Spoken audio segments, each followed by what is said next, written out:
ഇതെന്തുകൊണ്ട് experience ചെയ്യുന്ന വെച്ച് കഴിഞ്ഞാൽ first of all overthinking, പിന്നെ past trauma experience.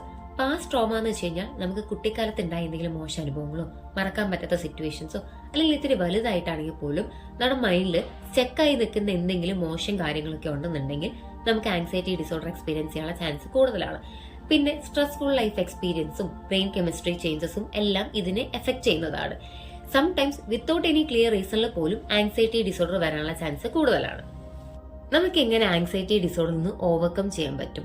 First of all ഒരു ബ്രീത്തിങ് എക്സസൈസ് പ്രാക്ടീസ് ചെയ്യുക. അത് നമ്മുടെ മൈൻഡിനെ കാം ആൻഡ് ക്വയറ്റ് ആക്കിക്കോളും. പിന്നെ നമ്മുടെ ഫോൺ യൂസ് ഒക്കെ കുറച്ച് കുറയ്ക്കുക. നെഗറ്റീവ് തോട്ട്സിനെ പോസിറ്റീവ് തോട്ട്സ് ആയിട്ട് കൺവേർട്ട് ചെയ്യണം.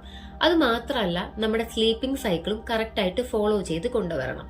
പിന്നെ നമുക്ക് ആരെയാണ് കൂടുതൽ ഇഷ്ടം അല്ലെങ്കിൽ ആരെയാണ് കുറച്ച് ട്രസ്റ്റ് ആയിട്ട് ഫീൽ ചെയ്യുന്നത് അവരോട് ഡീപ്പായിട്ട് കമ്മ്യൂണിക്കേറ്റ് ചെയ്യുക.